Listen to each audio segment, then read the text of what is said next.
The Greek people voted against austerity when they elected Alexis Tsipras and the Syriza party earlier this year, and they voted against tougher measures in that July 5th referendum. What was the point of these votes? Well, and now they have tougher measures.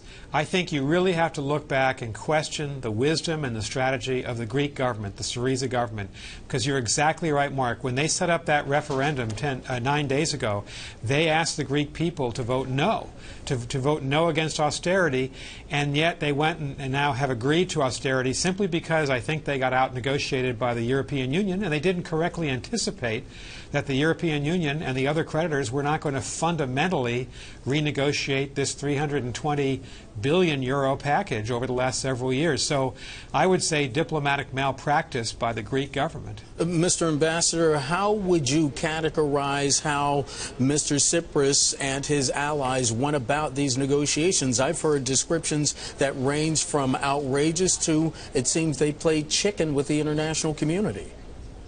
I think the mistake they made is that they made it personal from the very beginning of their tenure in office. They demanded that Germany pay war reparations when that was settled decades ago.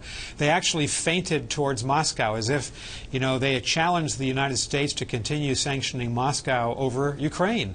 And so they immediately alienated Germany and the United States in their first week in office. Not, I think, a smart move by that government. Look, there is an issue, I think, that is being debated in Europe and on this side of the Atlantic.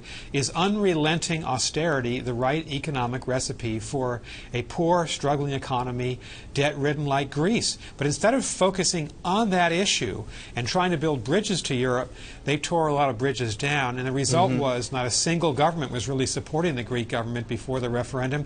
They had very few friends in the room over the weekend. They did have the French, and I think that's why they're still in the Eurozone. And sir, you mentioned that these talks at times got personal and they did get testy.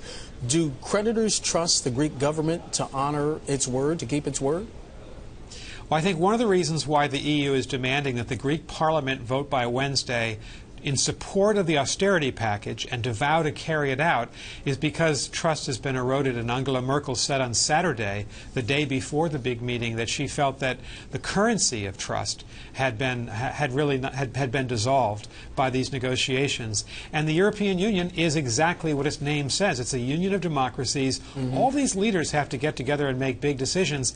And I think they're questioning the leadership and wisdom of the current Greek Prime Minister. Sir, we would be remiss if we didn't switch to Iran. As we mentioned, you were a lead negotiator for Iranian nuclear talks. If UN weapons inspectors are not given complete and unfettered access to Iranian nuclear sites, should the United States sign off on this deal?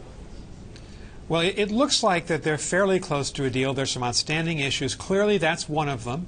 The United Nations weapons inspectors have to have the right to go into Iranian plants where there's suspicion of wrongdoing, suspicion of cheating by the Iranians. The Iranians have cheated often in the past, so we've got to assume that's going to be a problem going forward. And the other big issue is, should we maintain the United Nations arms embargoes on Iran?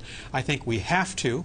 When Iran is now pushing for power in the Middle East and funding and arming so many of the rebel groups in places like Gaza, Lebanon, and Yemen, as well as in Syria and Iraq, we have to have those arms embargoes maintained. I think that's why you've seen Secretary Kerry negotiate in such a tough way over the last couple of days. He's not going to fold, I think, on those issues. Sir, we have about a minute left. No matter what this deal looks like, Israel, as you know, is not going to sign off on it because it perceives the Islamic Republic of Iran to be a threat to its security.